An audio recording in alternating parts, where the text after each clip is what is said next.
Bienvenue sur le podcast d'Equizen Conseil, l'âme des chevaux, le podcast pour connaître son cheval et mieux le comprendre. Bonjour.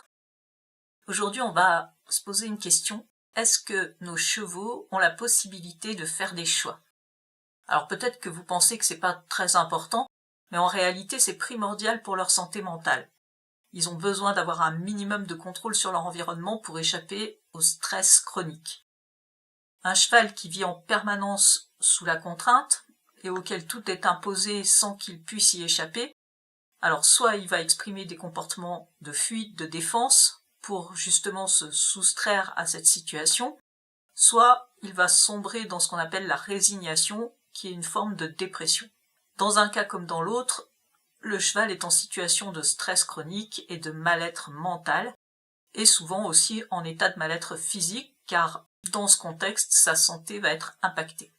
À l'état naturel, un cheval, il fait des choix en permanence. Il choisit où il va, il peut se déplacer librement, il choisit à quel moment il boit, il broute, il se repose, il choisit les espèces végétales qu'il consomme, et dans une certaine mesure, il choisit aussi les congénères avec lesquels il vit.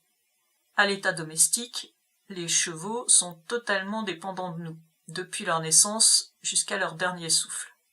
C'est l'éleveur qui choisit quels individus vont se reproduire et quand.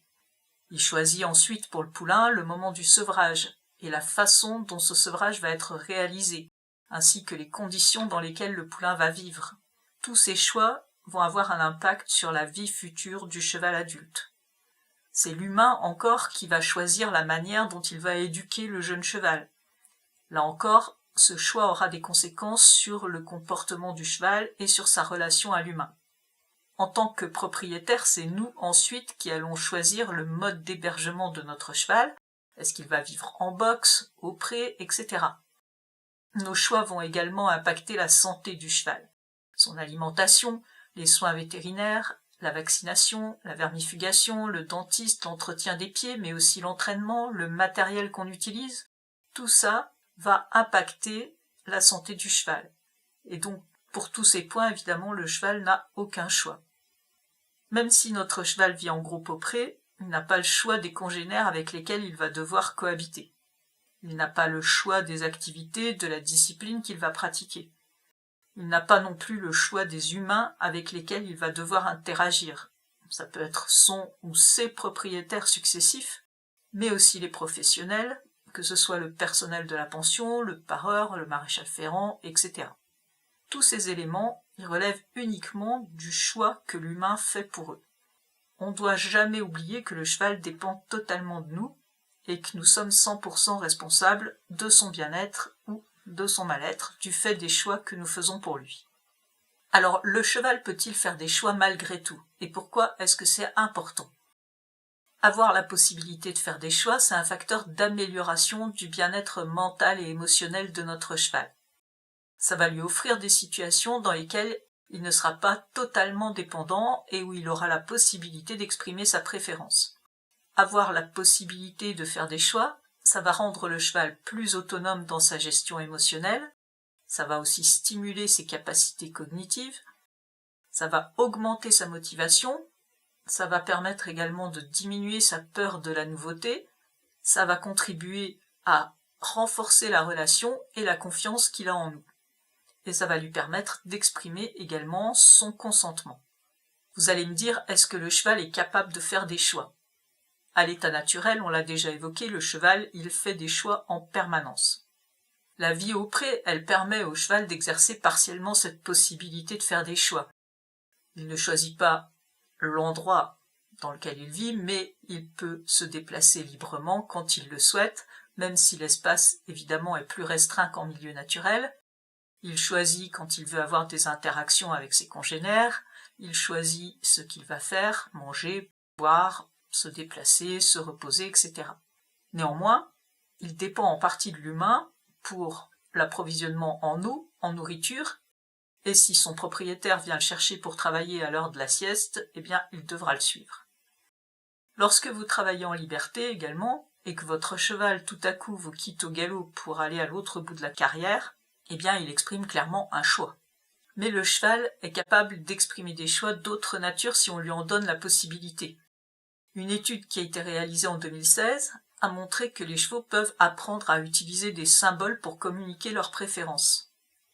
Une équipe de chercheurs a mené une étude concernant les préférences des chevaux vis-à-vis du port de la couverture. Les chevaux ont appris à associer 3 symboles différents à 3 demandes. Un symbole correspondait à enlever la couverture, un symbole correspondait à ne rien changer, et un 3e symbole correspondait à mettre la couverture.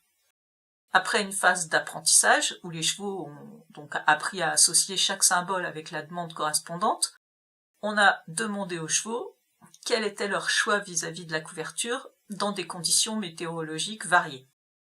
Les choix exprimés par les chevaux étaient tout à fait cohérents avec la situation météo.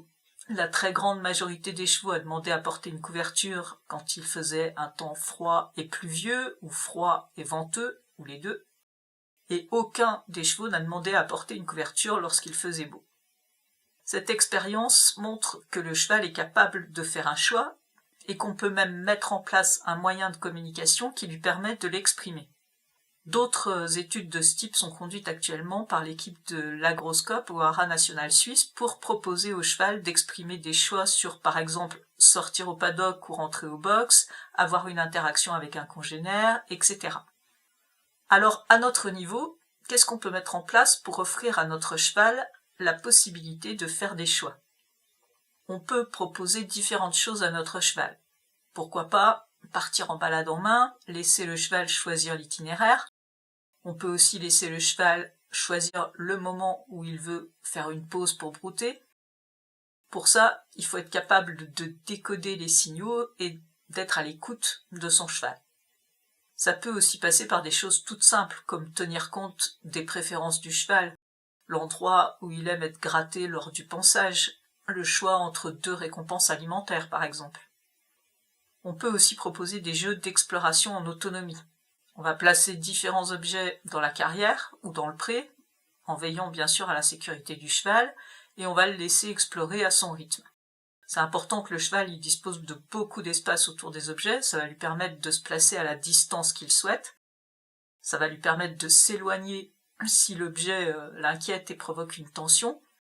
L'important, c'est de ne pas intervenir et de laisser le cheval découvrir les objets par lui-même. Pour différencier les jeux en autonomie du travail habituel, on peut même mettre en place un code qu'on va utiliser au début de chaque séance de ce type pour dire au cheval « fais ce que tu as envie de faire comme tu le souhaites ». On peut aussi en profiter pour observer notre cheval, observer les signaux qu'il exprime, le temps qu'il met à s'approcher d'un objet, la manière dont il s'en approche, tout ça, ça nous apporte des informations sur son comportement, sur son tempérament également. Il est aussi très important d'écouter ce qu'il nous dit. Pour ça, il faut bien connaître les comportements, les postures, les expressions faciales du cheval et être capable de comprendre leur signification en fonction du contexte. Par exemple, lorsque vous vous approchez de votre cheval et qu'il détourne la tête, l'encolure, bien en fait il vous dit que la situation est inconfortable pour lui et qu'elle provoque une tension. Si vous n'en tenez pas compte et que vous allez le caresser malgré tout, il va percevoir cette interaction négativement. Attendez plutôt qu'il vous regarde à nouveau, tendez votre main pour qu'il la flaire, et si tout va bien, alors vous pouvez aller le caresser.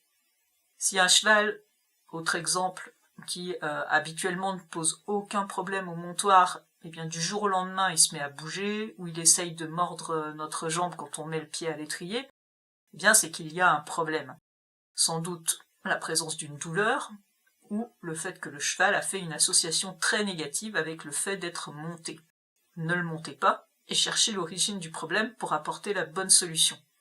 On peut attendre que le cheval exprime des défenses pour constater qu'il n'est pas d'accord avec ce qu'on lui demande, mais on peut aussi apprendre à décoder les signaux faibles de tension et les prendre en considération, c'est-à-dire interrompre ce qu'on était en train de faire, essayer de comprendre ce qui a provoqué la tension, rechercher une autre approche qui sera moins stressante pour le cheval.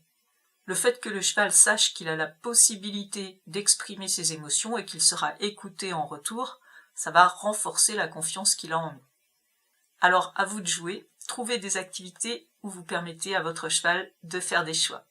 Si vous avez envie d'échanger au sujet de votre cheval, que vous vous posez des questions sur son comportement, vous pouvez me contacter pour un appel découverte offert. Le lien pour prendre rendez-vous est en description. À bientôt!